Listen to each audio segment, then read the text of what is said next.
Good morning, y'all, or afternoon or evening, whatever time it is for you.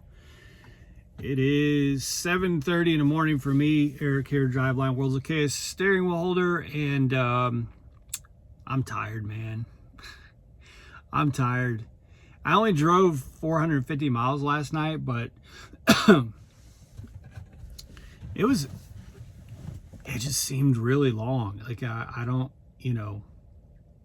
it just seemed to drag on. It's just one of those nights. It just dragged on. And I got to the receiver and was able to catch someone. My appointment was not until an hour after they kind of opened, but I caught someone as they were going in to unlock the place and get going. And they were like, yeah, go ahead and back up to the door. So I'm getting unloaded early, which is good. So I want to talk about cheap freight. I think I've talked about this before. Oh, and also I've got a doozy of a video for you guys tomorrow, or not tomorrow, it'll be Tuesday morning. I'm trying to get back into the mode of YouTube. I'll get to my point here in a minute, but I just want to tell you guys, if you're doing YouTube or if you're starting a YouTube channel and you are as consistent as I have been over the years, I think I have almost 600 videos. And when I get into a really good groove, I'll do one like every other day. But if you get into that consistency and that kind of groove and you get yourself out of it, it is hard to get back into it. So I've got like 5 videos I want to make, and I just, when the video that you're building in your mind, when the videos start stacking up, then it feels overwhelming. That's why I don't edit on the road either. I just don't edit on the road. Like because it would just become too overwhelming for me. I would just not do it. I'm very good at editing, but I would just not do it if I had to edit. So anyway, man, probably the most common, a theme that I see the most in comments, both on here on YouTube as well as X. I don't have a Facebook account. I have no interest in a Facebook account. So I have no idea what kind of garbage is being discussed out there on Facebook. I assume that it's garbage. It was garbage when I quit my account, deleted my account like 7 years ago or whatever it was. I assume that it's still garbage now. But on X and YouTube, probably one of the things, especially X, because the community that I'm a part of on X, there's only like 10 Prime drivers. And I've got, like 1,500 followers or something. And they're all drivers, but only that I know of, maybe 10 or 15, maybe 15 Prime drivers. So if I post anything Prime related on X, I get absolutely shit destroyed from people who don't like Prime for a lot of reasons. I think some of it is envy, and I truly believe that. Well, and that's obvious through some of the conversation and the back and forth that I have with people. Some people just don't like that Prime has good freight contracts, and they feel that that's taking freight from them. And that's been expressed to me in no uncertain terms. I'm not just popping off making something up. Some people think that we take cheap freight and drive the rates down for the rest of the industry, and there's probably 5 or 10 other reasons, but there's inevitably almost always comments about us hauling cheap freight. Cheap rates, us hauling cheap freight, us causing all the rates to be low for the rest of the industry, and other mega carriers too. That's not an accusation just at Prime. And I'm not really sure where this comes from, because for the most part, Prime comparatively right now in this environment, Prime is not the cheap freight. In fact, I've had quite a few arguments over the last couple of weeks with owner operators that do carry refrigerated freight, and I've had to pull out evidence and proof to show that my average is above $2 a mile for my trucks. And they're just dumbfounded. They're dumbfounded. Now, I'm not saying that's extremely great rates. I'm just saying for some reason they have it in their heads that we're all out here running $1 a mile freight all the time. Now, we do occasionally, very rarely, $1 a mile, but there is $1 a mile freight. I'm not going to suggest there isn't. But it's very rare. For me, cheap freight is really like $1.50, $1.60, $1.70. That to me is kind of my floor. If one of my trucks is running $1 a mile or $1.10 a mile, it's desperation just to get a truck out of, one of 2 or 3 places. But it doesn't happen often. Cheap to me is like $1.60, $1.70. But my average for my trucks is above $2 a mile. Now, I need to figure out the math on this, and I was just talking to a couple people the other day about it. In looking at the national average reefer rate, which I think is like a 250 or somewhere in there, maybe 240. I'm not sure off the top of my head what it is. The national average for that, I think when I add the 28% that I pay Prime, I think that Prime's gross that they're charging the customer is higher than the national average reefer rate. So that's the first point that I would make. I think, and maybe one of you that hauls for Prime, take a look at it and you can do the math. Add Prime's 28% on top of what you're paid, minus the fuel surcharge, because I don't believe they take 28% from the fuel surcharge, but on the line haul, add all that up and it's probably at or above. I think it's above the national average reefer rate, which means that Prime is actually getting above average rates from the customer. So that's something that a lot of these guys that shoot flack at us aren't taking into account. First of all, is that just because us as drivers might be hauling it for less than the average doesn't mean that Prime is charging the customer less than the average. If you don't have a carrier that you're paying 28% to like Prime, then you would be getting the full, if you're just working off the spot or whatever, minus what the broker is charging, you might be getting the average or above average, but so is Prime. So that's the first thing I would say. The second thing is, and I talked about this on my live last night, there was this, I can't remember who it was. I went back and tried to find it, but I was watching this analyst a few days ago talking about the average cost per mile to operate a truck. And I think it was like $215 or $225 a mile. And of course, in the comments, it's just going wild with people. Oh, that's because of Prime and all these other companies hauling cheap freight. They're out there just operating at a loss. They can't be making any money. If you're not at Prime, I've got news for you. It is profitable to run $1.50 or $1.60 a mile freight at Prime. It is profitable. It can be. Even $1.10 can be profitable in certain circumstances. Now, I will grant that oftentimes when we're running those rare $1.10 a mile just out of desperation to get out of somewhere, it may be break even. It's probably break even. Or because of the load that we took into that, and because of the load we took into that area, it's actually not that way. Like if I took $3 a mile into Florida and then took $1.10 out, I'm still over $2 a mile round trip. So that's kind of more the way I look at that.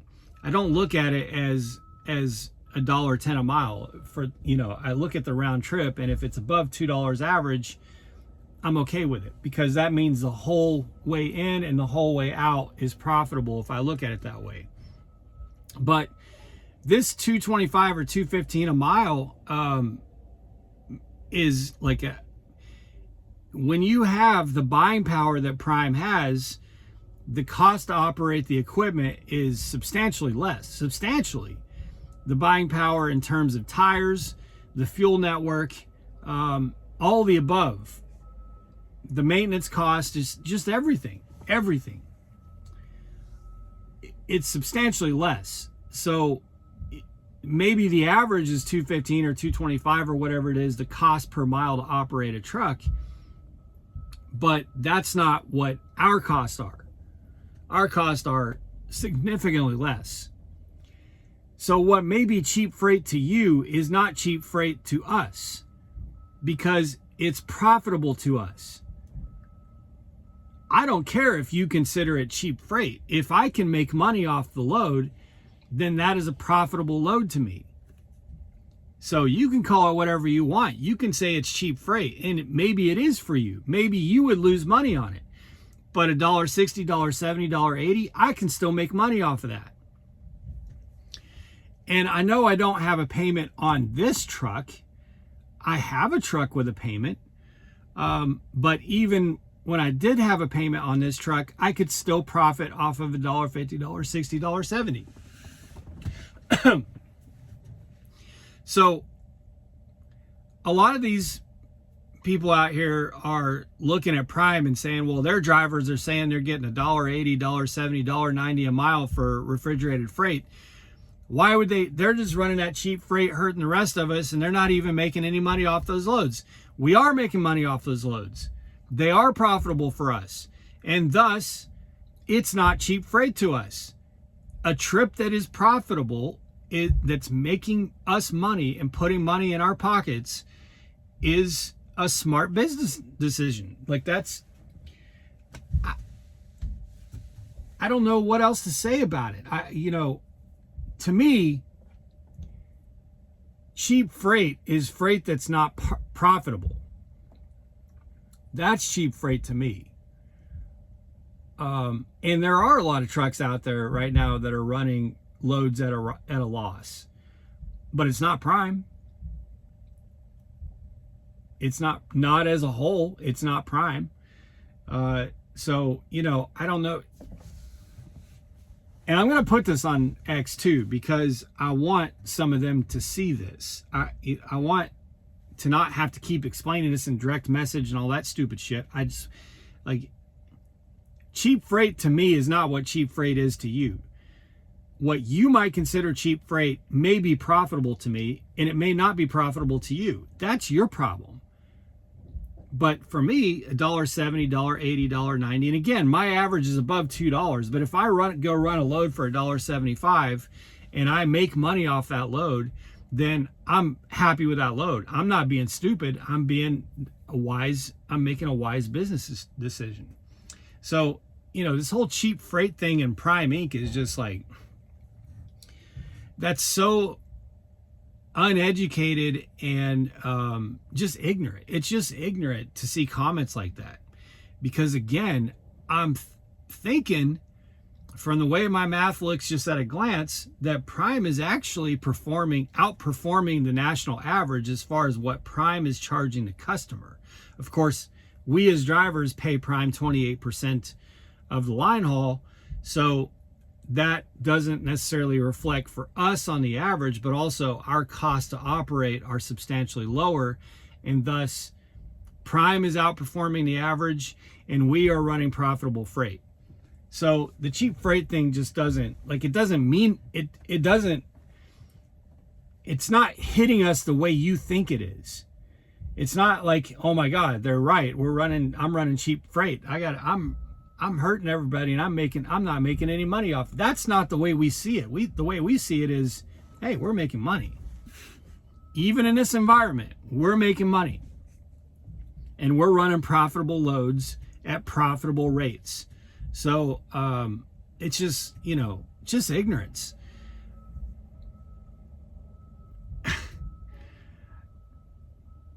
I don't know what else to say about it. I mean, again, it's probably the most common theme that I see where I post stuff that I post is, well, two things. Success Leasing is a scam, and Prime is a cheap freight carrier. So, and the Success Leasing thing, oh my God. I got a guy just yesterday trying to argue that their lease purchase program is a scam and that most drivers don't make it through a lease purchase. And I'm like, dude, I have success with Success Leasing and lease purchase. Oh, well, that not you, that's other drivers. Well, I know probably 30 drivers right now who outright own their trucks at Prime, paid off their trucks, own their trucks. Well, there's going to be exceptions. Okay, if I'm telling you that I'm successful with it and that I know a lot of drivers that are successful with it, and it's not uncommon at all for someone to complete a lease purchase and take ownership of their truck with a $100 balloon payment, and you've never driven for Prime and you're telling me that that's a scam, and then you get into the, you can really get into the weeds of it, and they'll be like, yeah, but they're ripping you off on the pricing. And it's like, okay, but here's a video I did several years ago that proves that I'm actually getting a better deal than you are if you go through a bank and go to a dealership for a brand new truck. In fact, in that video that I did, I went to Peterbilt, I went to Freightliner, and I checked the process that it would take through a bank. It would have taken me $30,000 down minimum with good credit, and not only would it have taken $30,000 down, it would have been a 5 or 6 year note, lower payment of course, but for the $161,000 that I paid for this truck, spec'd the same way as this truck from a dealership, it would have been about $161,000 to $165,000, not including an APU. The price I paid for this truck included an APU. And I put $10,000 down on this truck. Now you can put up to $14,000 down. It just depends on how long you've been leasing with Prime. But I think it was like $10,000 or $11,000 down. And the truck payment is obviously way higher, but I paid off the truck in 3 years. That was not, if I went to a bank and said, hey, I want to pay the truck off in 3 years. Well, first of all, I'm going to have the higher deposit, and then I'm going to have a much higher payment because it's financed for only 3 years. You can't say, well, their payments are outrageous. When you have a note that's 5 or 6 years, that's obviously going to bring your payment much lower. Yes, I have one that's 3 years and the payment is much higher, but I own my truck a lot faster than you do. Anyway, that's not related to the rate thing, but it's just like all this shit is like, it just has you shaking your head, because there's lots to complain about with Prime, as there are with any carrier. But the things that I see complained the most about Prime are not based in real world factual evidence at all. It's just something someone saw on a forum or on a Discord server or on Facebook, and they've run with it ever since. And it's just not true. It's not based in reality. So anyway, I don't know, guys. It's all clusterfucked when it comes to information out there. Well, that's my APU kicking on, so it's a perfect time to end this video. As soon as I get out of here, I'm gonna go get a washout and then go to sleep. And I'll try very hard to get back in the routine of videos this week. Appreciate you all. Be safe. Make good decisions. As always, drive, thrive. Talk to you soon.